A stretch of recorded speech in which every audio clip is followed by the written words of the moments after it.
క్రైస్తవ ఈ సమయంలో యెషయా గ్రంథము 40వ అధ్యాయము. యెహోవా కొరకు ఎదురు చూచువారు నూతన బలము పొందుతారంట. యెహోవా కొరకు ఎవరైతే ఎదురు చూస్తారో, ఒకవేళ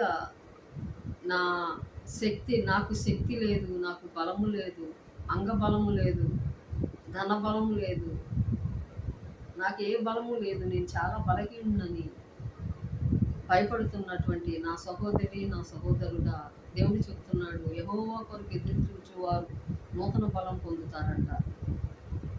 దేవుని స్తోత్రం. ఒకవేళ జాబు విషయంలో ఇంకా నాకు జాబు రావట్లేదని ఎదురు చూస్తున్న నా సహోదరి, నా సహోదరుడా, ఎదురు చూస్తున్నటువంటి నీకు ఈ సమయం ముందు దేవుడు గుడ్ జాబ్ ఇవ్వబోతున్నాడు. దేవుని స్తోత్రం. నమ్మిన ఎడల నువ్వు అద్భుతం చూస్తావు. నాకు ఇంకా ఆరోగ్యం మెరుగుపడతలేదని ఆరోగ్య విషయమై నువ్వు ఎదురు చూస్తున్నావా?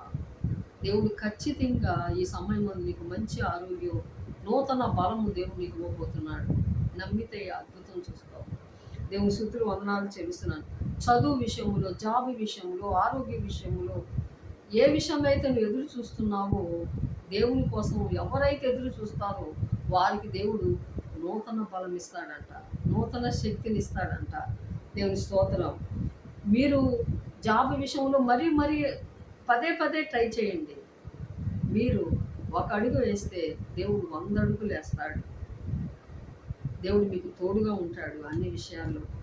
నమ్మితే అద్భుతం చూస్తావు. దేవుడు ఈ మాటలు దీవించుకుంటాడు.